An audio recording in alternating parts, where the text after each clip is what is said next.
Con su permiso, presidente, vamos a exponer ya por último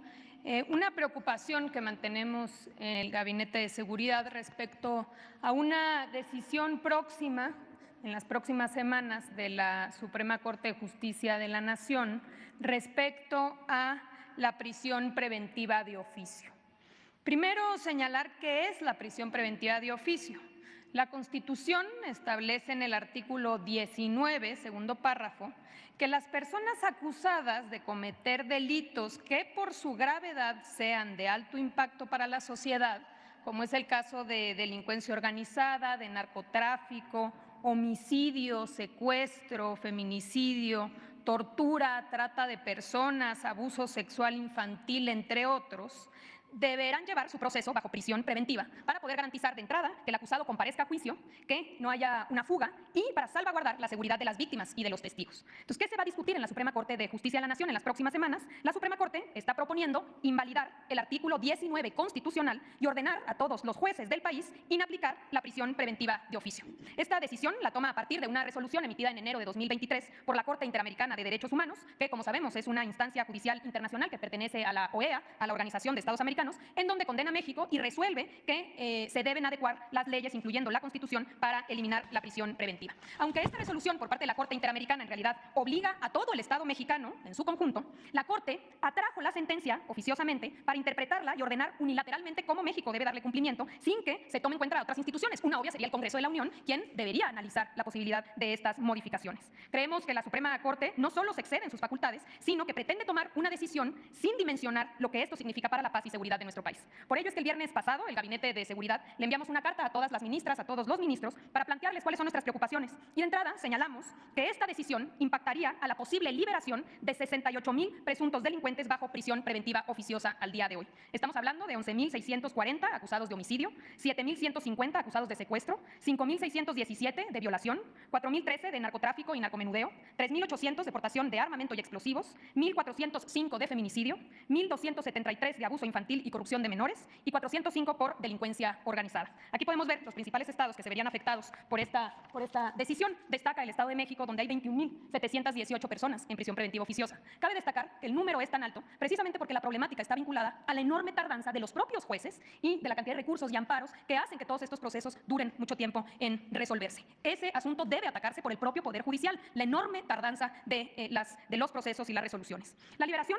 de estas personas, como hemos dicho, pondría en riesgo, primero, a los testigos y a las víctimas, que son las personas que los han acusado, por supuesto al personal, desde policías, personal de la Fiscalía, a los propios juzgadores. Vemos un riesgo también a la población en su conjunto ante la posibilidad de la comisión de nuevos delitos, a la seguridad nacional, porque se trata de individuos que presuntamente están asociados a grupos del crimen organizado y que cuentan con capacidad económica y operativa, incluso con alto riesgo de darse a la fuga. Y, por supuesto, de manera adicional, estamos viendo con preocupación la carga excesiva que esto significaría tanto para las fiscalías como para los juzgados. Es decir, si de por sí hoy tardan muchísimo tiempo en resolver, esta medida va a aumentar esos tiempos cuando se trata de uno de los orígenes del problema. Por otro lado, también señalamos a los ministros y a las ministras que esta decisión vulnera la soberanía nacional, pues la existencia de organismos internacionales no implica que los estados renuncien a su soberanía ni a su derecho a autodeterminarse. En el caso de México, la soberanía nacional reside esencial y originalmente en el pueblo y se ejerce a través de los poderes del Estado y de sus representantes populares conforme al pacto federal que establece nuestra Constitución. Es decir, ningún Estado, gobierno, organismo o tribunal extranjero puede ordenarle a México modificar su Constitución, modificar su régimen político ni su forma de gobierno. Hacerlo sería un acto inadmisible de injerencia. ¿Y a quién le toca defender nuestra Constitución? Precisamente a la Suprema Corte de Justicia de la Nación, porque aunque la Constitución y los tratados internacionales de derechos humanos tienen la misma jerarquía y deben interpretarse todos de manera armónica, cuando una norma internacional se opone a una norma constitucional, debe prevalecer siempre nuestra Constitución. Este ha sido el criterio que se ha tomado por la propia Corte en anteriores ocasiones e incluso el ministro oponente, el ministro Pardo, ha interpretado de esta manera y es quien hoy está proponiendo invalidar este artículo constitucional. En este sentido, también el artículo 9 de la Ley sobre la celebración de tratados señala que México no puede reconocer resoluciones de organismos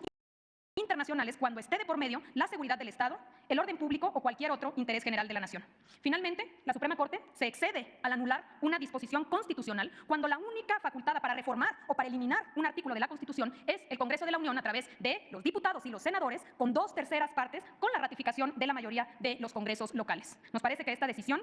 el Poder Judicial es asumirse como el gran poder de los poderes. Ya por último, queremos alertar que diversos juzgados federales han ido aún más lejos, porque sin que la Suprema Corte de Justicia se haya pronunciado sobre este tema, el Pleno de la región Centro-Norte, que comprende 18 estados, emitió ya una jurisprudencia que ordena a todos los jueces de estos 18 estados a conceder suspensiones de amparo que promuevan las personas que tienen órdenes de aprehensión precisamente por delitos que ameritan prisión preventiva oficiosa. Eso en cumplimiento de la sentencia de la Corte Interamericana. Es decir, los juzgados penales se le adelantaron ya a la Suprema Corte de Justicia de la Nación decidiendo unilateralmente un asunto que todavía no está resuelto por el Estado mexicano. Así que hacemos un llamado a la Corte a respetar la Constitución, respetar la división de poderes, no excederse en sus facultades, considerar las graves consecuencias que eliminar la prisión preventiva oficiosa tendría para la seguridad nacional en las circunstancias actuales y que valoren atacar mejor uno de los problemas de fondo, que es la enorme tardanza de las resoluciones de sus asuntos que hemos denunciado en este espacio en múltiples ocasiones. Es cuanto, presidente.